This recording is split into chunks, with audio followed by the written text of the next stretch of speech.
할렐루야. 오늘 감동의 신앙생활 유튜브 19번째 시간, 하나님이 나를 선택하셨습니다. 정말일까요? 이런 고민에 대해서 오늘 함께 생각해보는 시간을 갖도록 하겠습니다. 하나님이 나를 선택하셨다. 그것을 알 수 있는 방법이 있을까요? 라고 묻는 것과 같습니다. 하나님이 나를 선택하셨다 하는 것은 하나님의 몫임을 분명하게 알아야 합니다. 즉, 하나님의 일을 내가 알 수 없다. 그럼에도 이 질문의 답은 하나님이 나를 선택하셨다는 것은 자신이 알아야 하고 언제인지는 몰라도 분명히 알게 된다는 것입니다. 하나님이 나를 선택하셨다는 것을 알게 되는 시간은 빠르면 빠를수록 좋습니다. 자, 그러면 그 이유를 이제 한번 오늘 말씀을 통해서 살펴보는 시간을 갖도록 하겠습니다. 오늘의 말씀은 디모데후서 1장 9절 여러 군데에서 하나님께서 부르셨다는 것이 있지만 오늘 이 말씀을 택해서 한번 하나님의 은혜를 함께 나누길 원합니다.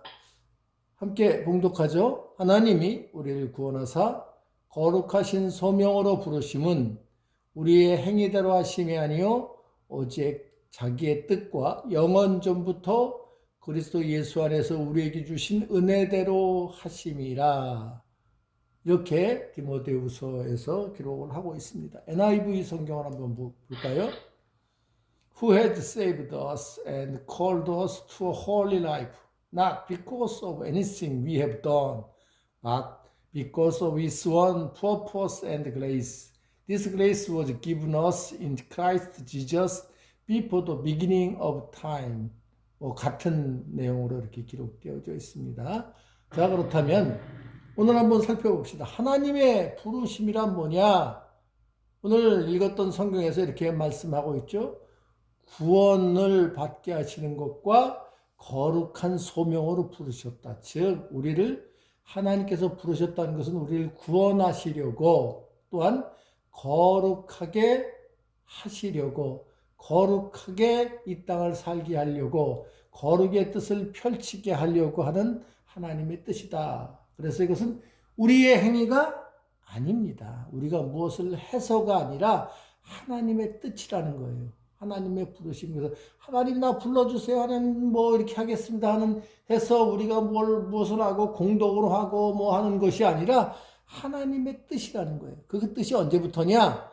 영원 전부터. 이것을 우리 기독교에서는 예정된 구원이라고 이야기를 합니다. 그래서 예정설로 이렇게 이야기를 하는데 뭐 신학적인 내용은 우리가 말하지 않더라도 영원 전부터 되어 있는 것인데 그것이 in Christ, in Jesus Christ, in Christ Jesus, 예수 안에서 주신 은혜, 이것을 은총이라고도 표현을 할 수가 있습니다. 하나님의 부르심이란 바로 이것입니다. 이것이 하나님이 나를 선택하셨다 하는 것이에요.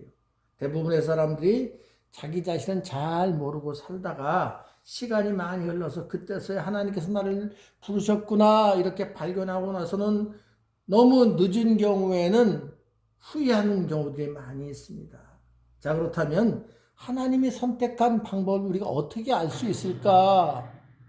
빨리 알수록 좋습니다. 빨리 알수록 좋아요. 이것은 마치 철이 빨리 드는 것과 마찬가지예요. 때로는 그 부모에게 버림을 당한 아이들, 그런 아이들이 부모를 못 찾게 되면 늘 마음속에 그 허전함이 있어요. 그래서 어떻게 보면 이것은 하나님이 나의 아버지다. 하나님께서 나를 부르셨다 하는 것을 빨리 알수록 좋다라고 이야기를 할 수 있고, 자, 그러면 어떻게 알 수 있느냐? 여러분, 우리에게는 하나님과 닮은 구석, 닮은 부분이 있습니다. 무엇이 닮았냐고요? 사람마다 다 달라요. 각자 다 달라요. 자, 우리가 그것을 찾아보는 겁니다. 그것을 발견해내는 것입니다. 자, 그리고 또 한 가지는 하나님의 사랑하는 자녀다. 즉, 하나님의 사랑하는 자녀를 하나님께서 부르시고 택하신 것은 당연한 거예요.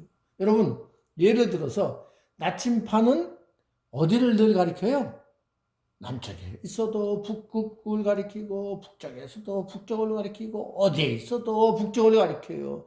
이거와 마찬가지예요. 우리도 하나님의 아버지라 부르는 우리들 하나님이 사랑하는 것이고 하나님께서 우리를 택하셨다는 것은 아주 당연한 것입니다. 그 증거가 기도하는 것, 이것이 바로 그 증거입니다. 또한 하나님은 우리가 교회를 다니지 않아도 예수를 믿지 않아도 하나님을 때로는 아버지라고 부르는 경우들이 있어요. 바로 이런 경우들이 우리가 하나님의 자녀라는 것을 발견해야 되는 것이고 또한 믿음, 하늘이 도와준다. 이런 것도 어찌 보면 믿음이에요.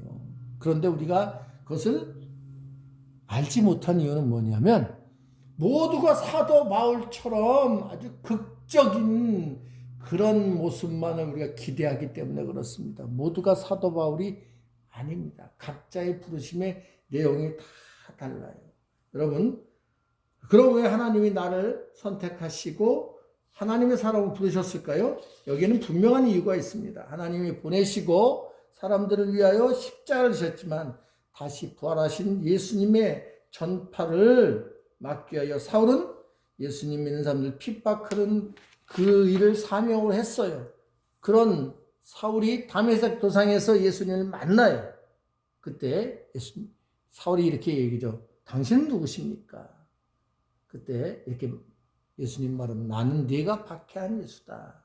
여러분, 우리가 사울입니까? 그렇지 않죠. 우리 각자에게 물어봅시다. 나는 어떤 준비를 하고 있는가? 어떤 음식을 다른 그릇으로 준비되었는지를 묻는 것입니다. 각자의 답이 대답 다 각각인 것처럼 사도 바울은 사도 바울대로 나는 나대로 부르신 이유와 방법도 다릅니다. 몸은 하나이지만 지체는 여럿이고 각 지체마다 할 일과 사명이 다를 뿐입니다. 때로는 이름도 빛도 없는 사명과 헌신을 한 사람들은 몰라도 하나님은 알고 계십니다. 하나님 아버지라고 부르고 있다면 분명히 하나님은 당신을 부르셨고 사랑하며 선택된 사람입니다. 이것 하나만으로도 감사함과 찬양이 우리의 삶이 되기를 간절히 바랍니다. 이제 나를 부르셨다고 하는 그런 의심이 확신과 믿음으로 변화하는 은혜가 있기를 간절히 바랍니다. 신앙생활은 뭐라고 그런다고 그랬죠? 신앙 더하기 생활. 신앙인의 목표는 하나님의 사람으로 살아가며 예수 그리스도를 증거하는 것입니다. 교회는 목표는 사람을 회복시키는 것이 교회의 목표입니다. 하나님의 사람으로 회복시키는 것. 즉 하나님이 원하는 신앙, 그것은 사람다운 사람, 성도다운 성도, 교회다운 교회. 이것을 지향하며 우리가 함께 이 시간 은혜 나누기를 간절히 바랍니다. 감사합니다. 다음 주제는 억울한 일을 당할 때 어떻게 해야 되나요? 예수 믿는 사람들은 과연 억울한 일을 당할 때 어떡하나요? 하는 주제로 함께 은혜를 나누고자 합니다. 감사합니다.